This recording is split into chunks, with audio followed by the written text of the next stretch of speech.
Hi! ఈరోజు special చిక్కుడుకాయ curry. చిక్కుడుకాయ కర్రీ అనంగానే నార్మల్‌గా మనము టమాటో వేసుకొని చేసుకుంటాము. అలా కాకుండా ఇలా చిక్కుడుకాయ ఫ్లేవర్ అనేది బాగా తెలియటానికి ఇలా ట్రై చేయండి ఒకసారి. చాలా టేస్ట్‌గా ఉంటుంది. ముందుగా ఛానల్‌ని సబ్స్క్రైబ్ చేసుకోండి. కాస్త ఆయిల్‌లోని ముందుగా ఉల్లిపాయ, పచ్చిమిరపకాయ బాగా మగ్గించుకోవాలి. ఇవి మగ్గేటప్పుడే కొంచెం ఉప్పు, పసుపు కూడా వేసుకోండి. ఇది మగ్గిన తర్వాత కడిగి పెట్టుకున్న చిక్కుడుకాయలను కూడా వేసేసి బాగా మగ్గించుకోవాలండి. అట్లీస్ట్ ఒక 10 మినిట్స్ వరకు మధ్య మధ్యలో కలుపుతూ మంచిగా చిక్కుడుకాయలు అనేవి బాగా దీంట్లో మగ్గిపోవాలన్నమాట. ఆల్మోస్ట్ ఒక 70% ఇలాగే మగ్గిపోవాలి. మగ్గిన తర్వాత దీంట్లో ఉప్పు, కారం, పసుపు వేసుకొని లాస్ట్లో కొంచెం వాటర్ వేసుకొని వాటర్ అన్నీ ఎగిరిపోయేలాగా కుక్ చేసుకుంటే కర్రీ అనేది రెడీ అయిపోతుంది.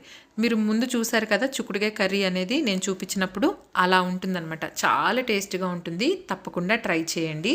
అండ్ ట్రై చేసి నాకు కమెంట్ చేయటం మర్చిపోవద్దు.